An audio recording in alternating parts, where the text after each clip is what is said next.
আজ তো বৃষ্টি হচ্ছে, আমরা তো বেরোবো। কি গো, তুমি এক্সাইটেড নও? কিসের এক্সাইটমেন্ট? নিয়ে যাবে সঙ্গে করে, তারপরে ভিজে অবস্থায় কখনো বাসে, কখনো রেস্টুরেন্টে, কখনো বন্ধুর বাড়িতে সোফার নিচে আমার ফেলে চলে আসবে।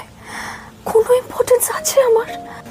সেও যতই বলুক, আমি তো জানি আমার সাথে রেনকোট টুপির যখন ব্রেকআপ হলো, তুমি তো মাথায় এসে উঠেছিলে। পালাই শার্ট, ছেঁড়া কলার নিয়ে থাকলে ঠান্ডা লাগতো না, তাই জন্যই তো আমি তখন আমার খুলে দিয়েছিলাম সবটা।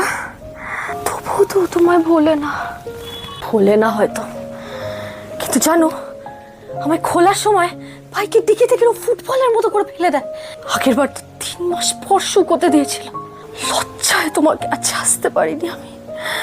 কি গন্ধ জানি, তোমায় ছুলে আঠা আঠা লাগতো, সেই আঠাতেই আমার ভাঙা হাতটা যদি জুড়ে দিত, খুব লজ্জা লাগে জানো।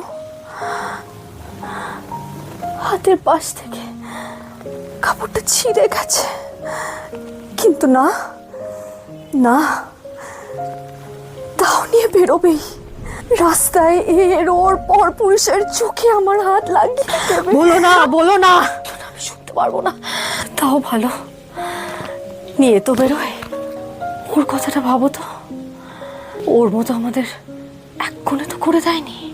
তোমরা তো একসাথেই ছিলে বলো। প্রথম দিনের পর আর একসাথে কাজ করিনি আমরা, জানো। সে এক কোণায় আলমারিতে অন্ধকারে পড়ে থাকে। কতবার ইঁদুরদাকে বলেছে যে খুন করে দাও আমায়, খুন করে দাও, কিন্তু কি আর করবে, ন্যাপথলিনের গন্ধটা তো গা থেকে যায়নি। ইঁদুরদা আর পাত্তা দেয়নি, তাই আমি তো প্রে করি জানো, দরকার হলে গামবুট করে পাঠিও, অথবা তোমার টুপি, কিন্তু রেনকোটের প্যান্ট করে পাঠিও না। ম্যানুফ্যাকচার ঠাকুর, রেনকোটের প্যান্ট করে পাঠিও না। আরে কি কষ্ট বলো তোর। আমি যাব কত দিনে আমার মনের মানুষেরই ঠ্যাঙে, আমার মনের মানুষেরই ঠ্যাঙে।